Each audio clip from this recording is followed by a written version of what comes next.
تیسری مرتبہ جو آ رہا ہے یہ تیری اور میری آپس میں ظاہری طور پر جدائی کرنے کے لیے آ رہا ہے۔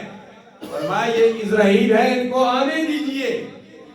یعنی اسرائیل نے اجازت طلب کی، اندر بھی نہیں آیا، اتنا خیال کیا کیونکہ سیدہ فاطمہ تو زہرا اندر تھی نا، اور سیدہ فاطمہ تو زہرا کا یہ مقام ہے کہ اللہ نے اسرائیل کی ڈیوٹی لگائی کہ ہر ایک کی روح کو تو نے قبض کرنا ہے۔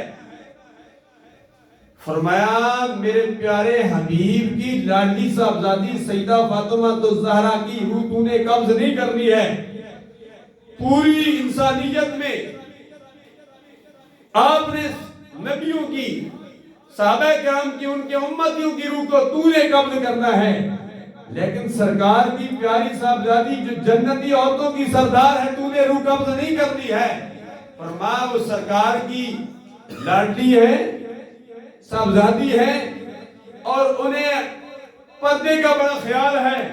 فرمایا اسرائیل تو نے روح نہیں قبض کرنی ہے، سیدہ فاطمہ الزہرا کی روح میں خود قبض کروں گا۔ تو یہ مقام ہے سیدہ فاطمہ الزہرا کا، اور یہ مقام ہے میرے آقا صلی اللہ علیہ وسلم کا۔ موسیٰ کلیم اللہ کے پاس سامنے آتے ہیں روح قبض کرنے کے لیے، تھپڑ لگتا ہے، آنکھ نکل جاتی ہے، پھر آنکھ بھی مل جاتی ہے، اور موسیٰ کلیم اللہ فرماتے ہیں آپ، فرمایا آپ رکھو نا بیل کے اوپر اپنا ہاتھ، جتنے بال نیچے آئیں گے اتنی اوپر بڑھ جائے گی۔ فرمایا پھر کیا ہوگا؟ فرمایا پھر کیا ہوگا؟ پھر میں آؤں گا، پھر میں روح قبض کر۔ فرمایا پھر جی روح قبض کرنی ہے، 100 سال زندگی ملے گی، 200 سال ملے گی، پھر جی ملنے تو نے روح قبض کرنی ہے تو ابھی میں لیٹوں، میری ابھی روح کو قبض کر لے۔